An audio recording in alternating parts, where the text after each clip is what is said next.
ఇప్పుడున్న దిగులంతా ఆరిపోయిన ఆ పిజ్జా గురించే. ఇలాగే బయట ప్రపంచంతో సంబంధం లేకుండా అక్వేరియం లాంటి బిల్డింగ్ లో పడేసి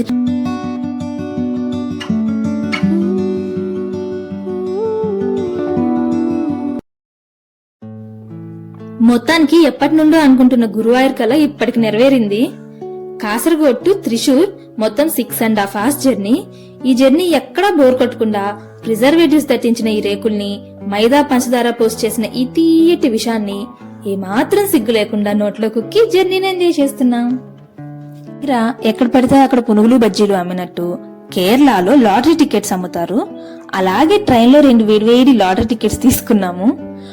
ఫస్ట్ ప్రైజ్ వచ్చేసి 75 lakhs అంట. ఫస్ట్ ప్రైజ్ ఎంత, సెకండ్ ప్రైజ్ ఎంత అని చూస్తున్నారు. నాకు అర్థం కాదు, మన అదృష్టానికి టికెట్ కి పెట్టిన డబ్బులు వస్తే చాలరా దేవుడా అనుకోవాలి గాని ఆ ప్రజలతో మనకెందుకు. దారిలో ఈ రివర్ లో ఒక ఏనుగు కనిపించింది. స్నానం చేయించడానికి తెచ్చారనుకుంటా. మీరు నమ్మినా నమ్మకపోయినా అదైతే ఏనుగే అండి. విపరీతంగా జూమ్ చేయడం వల్ల వీడియో అలా ఏడ్చింది. Cultural capital of Kerala. Finally reach అయ్యాం త్రిశూరు. ఏవో ఆయుర్వేద మూలికలు అవి అమ్ముతున్నారు స్టేషన్ లో. చిన్నప్పుడు తిరుపతి వెళ్తే మా నాన్న భుజాలపై ఎక్కించుకుని స్వామిని చూయించాడు. అది గుర్తొచ్చింది బుడ్డదాన్ని చూస్తే. ఇక్కడ ఈ ట్రెండీ ఫాదర్ ఏమో ట్రాలీ మీద లాక్కెళ్తున్నాడు. తిందామని హోటల్కి వస్తే వీడేవో పింక్ వాటర్ ఇచ్చాడు. బహుశా హోటల్ కేసీఆర్ అనుకుంటా. సౌత్ ఇండియన్ అయ్యుండి సాంబార్ వరుడికి అప్పడం వధుకి కంచంలో కళ్యాణం చేయకపోతే ఎలా, అందుకే చేసేసాము. రైల్వే స్టేషన్ ఎదురుగానే గురువాయూర్ వెళ్లే ప్రైవేట్ బస్సులు ఫ్యాక్షనిస్ట్ జీబుల్లాగా 1 by 1 వెళ్తూనే ఉంటాయి. గవర్నమెంట్ బస్సెస్ అంత ఫ్రీక్వెంట్ గా లేవు, ఆశలు వదిలేసుకోండి. లేదు మేము బస్సుల్లో వెళ్ళాం రిచ్ అంటే క్యాబ్స్ అవైలబుల్ ఉంటాయి. గురువాయూర్లో దిగి గూగుల్ అక్కని అక్క హోటల్ ఎక్కడా అంటే ఇదిగోండ్రా ఇదే అని తీసుకొచ్చేసింది. సెయింట్ నికోలస్ తాత కోకోకోలా వాడిచ్చిన కాస్ట్యూమ్ తో అలా ఫిక్స్ అయిపోయాడు. క్రిస్మస్ అవడంతో అంతా డెకరేట్ చేసి పెట్టారు. ఇదిగోండి ఈ చిన్ని హట్ లో బుజ్జి జీసస్ బజ్జనున్నాడు. చాలా బాగుంది డెకరేషన్.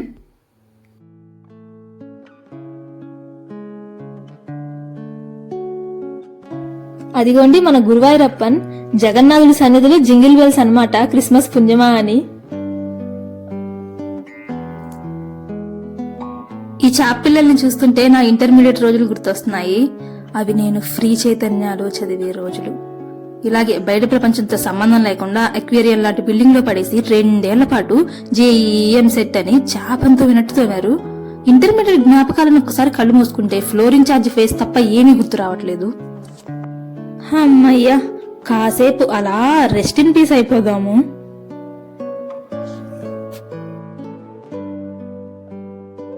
ఆరున్నర గంట జర్నీ చేసి అరగంట కూడా రెస్ట్ తీసుకోకుండా మళ్లీ వీధుల్లో పడ్డాము. ఇక్కడేమంత కలర్ఫుల్ గా లేదు, అంతా కొబ్బరి నూనెలు, దోతీలు. ముందేమన్నా ఉంటుందేమో చూద్దాం.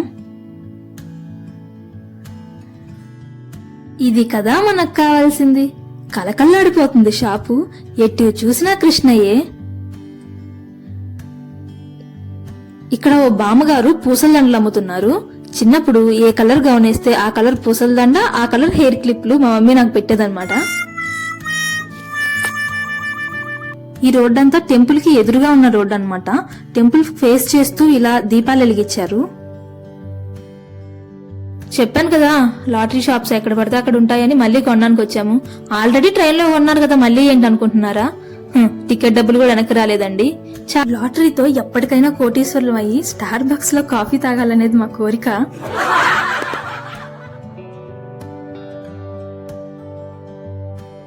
బొమ్మలు చిన్నప్పుడు వీటి కోసం రక్తాలు చిందించేవాళ్ళం. తిరునాలు చూస్తామని మా నాన్న మమ్మల్ని తిరునాలకు తీసుకెళ్తే మేం మా నాన్నకు తిరునాలు చూపించేవాళ్ళం. ఎన్ని బొమ్మలు కొనిచ్చినా సరిపోయేది కాదు, ఇంకా ఏదో కావాలని గొడవ చేసేవాళ్ళం. ఇంటికొచ్చాక మమ్మల్ని శాంతిపరచడానికి మా నాన్న శాంతి పూజ చేసేవాడు. దాన్నే కొన్ని చోట్ల బడితి పూజ అనేదో అంటారంట.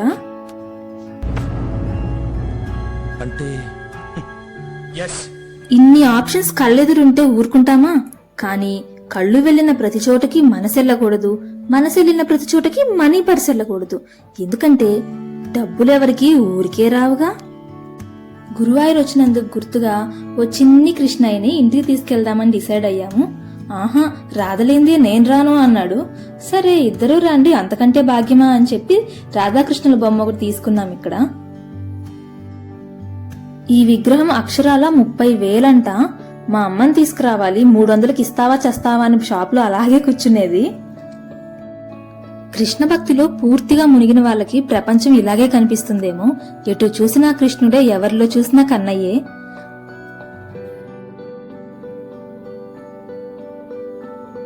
ఇదిగోండి, ఇక్కడ ముచ్చటగా ఉయ్యాలుగుతున్నారు చూసారా, వీళ్లే మాతో పాటు ఇంటికొచ్చేశారు.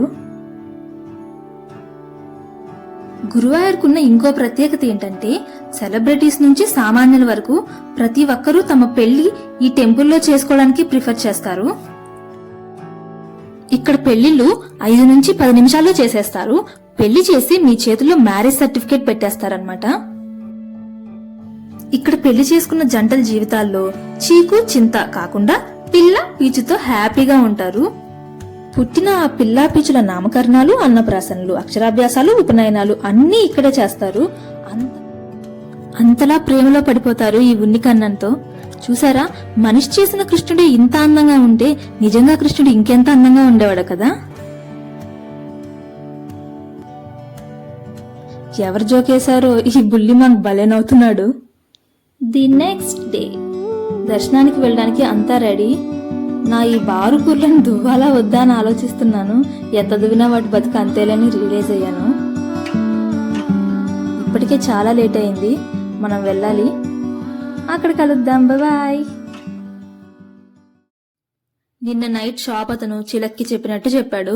ఎర్లీ మార్నింగ్ 4కే దర్శనం స్టార్ట్ అయింది, అర్ధరాత్రి 1 గంట నుంచే భక్తులు క్యూలో వెయిట్ చేస్తూ ఉంటారు అని. వింటేగా తీరిగ్గా 8ంటికి వచ్చాం. ఇక్కడ డ్రెస్ కోడ్ చాలా స్ట్రిక్ట్ గా ఫాలో అవుతారు.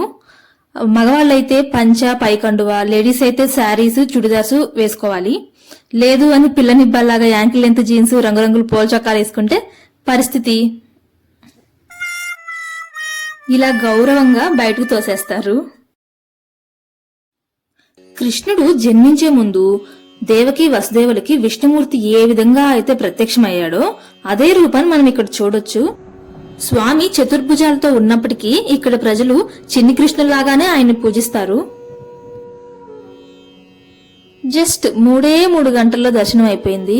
బాబో ఎంత రష్ ఉందో. ఇక్కడ గర్భగుడిలో మీరు చూసే విగ్రహం రాతి విగ్రహం కాదు, ఇది పాతాళ అంజనం అనే ఒక రేర్ సబ్స్టాన్స్ అన్నమాట. స్వయంభూగా వెలిసిన ఈ విగ్రహాన్ని నవగ్రహాల్లో ఒకరైన గురువు అండ్ వాయువు ఇక్కడ ప్రతిష్ఠించారు. అందుకే ఈ ప్లేస్ ని గురువాయూర్ అంటారు. గురువాయూర్లో తులాభారం చాలా ఫేమస్. తులాభారంలో బెల్లం, కొబ్బరికాయలు, అరటి పండ్లు ఇలా వాళ్ళ ఆర్థిక పరిస్థితికి తగ్గట్టు ఏది ఇవ్వగలిగితే అది ఇస్తూ ఉంటారన్నమాట. అలా ఈ టెంపుల్ పక్కకొస్తే ఈ కొండపల్లి బొమ్మలు ఫోటోకి పోజిస్తూ కనిపించారు. ఎంత ముద్దుగా ఉన్నారో.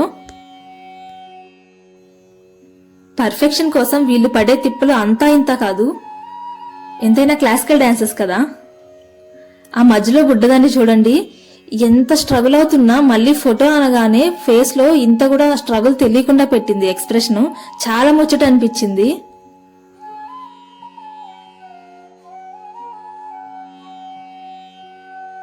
మార్నింగ్ దర్శనానికి వెళ్లిన క్యూ ఆ చివరి నుంచి ఈ చివరి దాకా ఉంది. ఇప్పుడు కొంచెం రష్ తక్కువగా ఉంది ఆఫ్టర్నూన్ అయ్యేసరికి. చూసారా, వీళ్ళు ఒక్కొక్కరికి 35 పైనే ఉంటది ఏజ్. అయినా గాని మొగల్ రేకులు ఇస్తరాకులు అని ఇంట్లోనే ఆగిపోకుండా ఎంత చక్కగా డాన్స్ నేర్చుకుని ఇంతమంది ముందు ధైర్యంగా చేస్తున్నారు. చాలా గ్రేట్ కదా. తనని చూస్తుంటే దేవుణ్ణి ఒక్కటే అడగాలనుంది నాకు. దేవుడా, ఇంకో జన్మంటూ ఉంటే చిన్న వయసులోనే డాన్స్ నేర్చుకోవాలి అన్న కోరిక నాలో కలిగేలా చెయ్యి అని. ఇప్పుడు ఎలాగూ కాళ్ళు కీళ్లు సహకరించట్లేదు. ఇక్కడ చెట్ల నుండి వచ్చే మూలికలకి, ఔషధాలకి చాలా ఇంపార్టెన్స్ ఇస్తారు. వాటన్నిటిని మర ప్రభు అనే ఒక సింబల్ తో పూజిస్తారనమాట. ఇప్పుడు చూస్తుంది అదే. గురువాయూరప్పన్ని ఎంతో భక్తితో పూజించిన కేశవంది ఈ స్టాచ్యూ.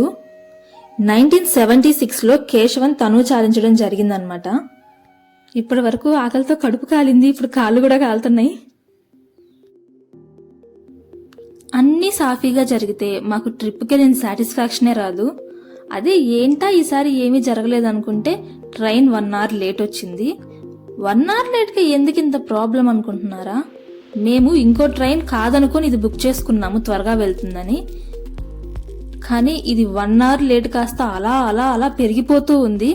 ఎప్పుడు ఇంటికి వెళ్తామో తెలీదు. 9కి రీచ్ అవ్వాల్సిన ట్రైన్ ఎస్టిమేటెడ్ టైం 11 చూపిస్తుంది. ఓకే 11 అయితే పర్లేదు అనుకునేసరికి అది 12 అయింది. మేం వద్దు అనుకున్న ట్రైన్ ఆల్మోస్ట్ డెస్టినేషన్ కి రీచ్ అయిపోతూ ఉంటే మేం మాత్రం స్టార్ట్ అయిన దగ్గరే చిన్నగా వెళ్తూ ఉన్నాం ఆ చెరువులు ఆ పిల్లల్ని చూసుకుంటూ. పిల్లలంటే ఎవరికి ఇష్టం ఉండదు, కానీ అదే పిల్లలు మన కంపార్ట్మెంట్ లో ఉంటే తల ట్రైన్ కేసు బాదుకోవాలనిపిస్తుంది. గోలగోల. లోకో పైలట్ వాళ్ళ ఆవిడ సీరియస్ గా, ఏవండి త్వరగా ఇంటికి రండి, మీతో కొంచెం మాట్లాడాలి అన్నట్టుంది. ఈయన ఇంటికెళ్లడం ఇష్టం లేక కనిపించిన ప్రతి స్టేషన్ లో గంటలు గంటలు ఆపుతున్నాడు. ఇదేదో పల్లెలపురం అంట, పేరు కనపడలేదు సరిగ్గా. గంట నుంచి ట్రైన్ ఇక్కడే ఉంది. అరే బాబు, ఆర్డర్ చేసిన పిజ్జా నెక్స్ట్ స్టాప్ లోనే వస్తుంది. అదేదో అక్కడ తీసుకెళ్లాపు. ఈ గంటలో ఆ పిజ్జా కాస్త అవతారం మార్చుకునే అట్టమొక్కలాగా అయిపోయి ఉంటది. నేనేమో పుల్లలు ఏరుకునే దేవసేనలాగున్నాను. ఈ అవతారంతో ఆ పిల్లల్ని భయపెట్టి కామ్ చేద్దాం అనుకుంటే వాళ్ళే నన్ను భయపెట్టేలా ఉన్నారు. అమ్మయ్య, మొత్తానికి పల్లీలపురం దాటేశామండి. నేను గీసిన సర్కిల్ రౌండ్కి వచ్చినప్పుడు కూడా నేను ఇంత హ్యాపీ ఫీల్ అవ్వలేదు. ఇప్పుడు నా దిగులంతా ఆరిపోయిన ఆ పిజ్జా గురించే. ఇంతసేపు అయింది, అసలు ఆ డెలివరీ బాయ్ ఉన్నాడో ఆర్డర్ రిటర్న్ తీసుకెళ్లాడో కూడా తెలీదు. ఇంకా లేట్ అవుతుంది అని తెలిసి ట్రైన్లోనే మీల్స్ ఆర్డర్ చేసుకున్నాము. అపరిచితుడు సినిమాలో రాముకి ట్రైన్ సీన్ లో కోపం వస్తుంది ఫుడ్ చూసి. ఎందుకు వచ్చిద్దా అనుకున్నాను, ఈ మీల్స్ తిన్నాక అర్థమైంది. ఈ మీల్స్ అన్ని నిపుణుల పర్యవేక్షణలో చేశారనమాట. 6 రుచుల్లో ఏ ఒక్క రుచి కూడా లేకుండా జాగ్రత్త తీసుకున్నారు. 6 రుచుల్లో ఏ ఒక్క రుచి కూడా లేకుండా జాగ్రత్త తీసుకున్నారు.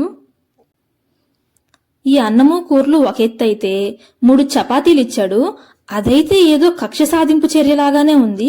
ఎందుకంటే ఆ చపాతీలు తినాలంటే జిమ్ బాడీ లాగా జిమ్ దవడలు ఉండాలి. చాలా స్ట్రాంగ్ ఉంటే గానీ ఆ 3 చపాతీలు కంప్లీట్ చేయలేము.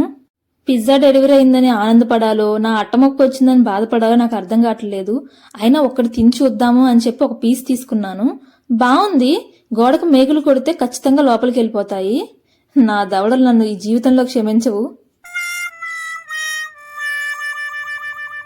మొత్తానికి 1 గంటకి మా లోకో పైలట్ అంకుల్ దించేశాడండి. ఇక్కడ నుంచి మళ్ళీ ఇంకో 10 కిలోమీటర్స్ వెళ్ళాలి. మా తిప్పలేమో మేము పడతాంలేండి, కానీ ఇంతవరకు జర్నీలో తోడున్నందుకు థ్యాంక్ యూ. ఫ్యూచర్లో ఇంకా మంచి వీడియోస్ చేయడానికి ట్రై చేస్తాను. నచ్చితే సబ్స్క్రైబ్ చేసుకోండి.